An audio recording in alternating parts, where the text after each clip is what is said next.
Le PC, c'est un Packard Bell Exynos T69KB Series, avec un processeur E1 de 2500, qui est un petit processeur. Et je vais vous faire une vidéo sur le fait que j'ai changé le disque dur qui était d'origine par un SSD et vous montrer l'utilité. Parce qu'en fait, le PC était très très long à démarrer. J'ai posé un SSD dedans. Donc là, on va montrer vite fait le SSD posé. Hein, il y en a pour 2 secondes. Parce que l'avantage de ce PC, c'est que le disque dur est accessible. Par contre, si vous voulez augmenter la mémoire, j'ai déjà fait un post sur touslesdrivers.com parce que pour augmenter la mémoire, il faut démonter le PC en entier. La mémoire se trouvant sous la coque, d'ailleurs je vais vous le montrer, c'est impossible de l'augmenter de façon facile. Voilà. Donc voilà. Voici la bête. Donc là on a la mémoire qui est bien sûr qui est bloquée. Donc pour pouvoir la changer, il faut démonter complètement le PC, retirer la carte mère et changer la barrette, parce qu'ils nous ont fait une belle surprise, ils n'ont pas soudé le deuxième slot.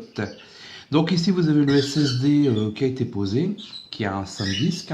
Bon allez, 50 € sur le net. Inutile de prendre un très très cher. Donc c'est pas la peine d'en prendre un très très cher. Il suffit de prendre un SSD qui a des caractéristiques allant jusqu'à 400 MO en enregistrement, ce qui est déjà pas mal. Donc comme vous pouvez le voir, c'est un SanDisk, il est à peu près 50 € sur le net.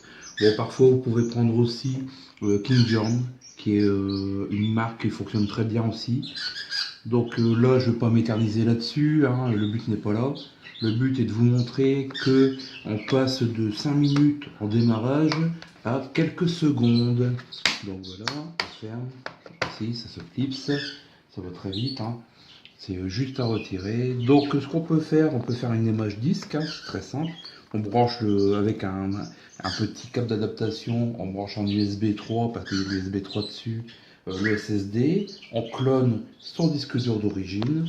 Une fois que le disque dur d'origine est cloné, on change le disque dur d'origine par le SSD et on boot dessus. Donc il n'y a quasiment rien à faire. Bon, si parfois il faut aller dans le BIOS pour aller voir s'il est bien reconnu, mais bon, c'est pas non plus une obligation.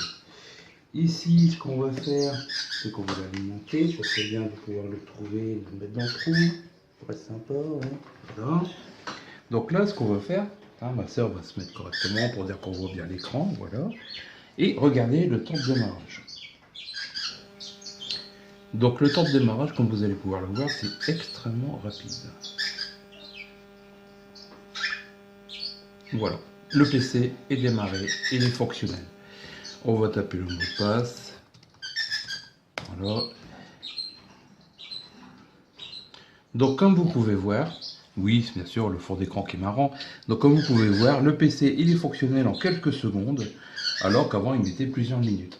Et pourtant il n'y a pas grand chose dedans. Si, il y a 4 Go de RAM à la place des 2 Go d'origine, c'est la vérité.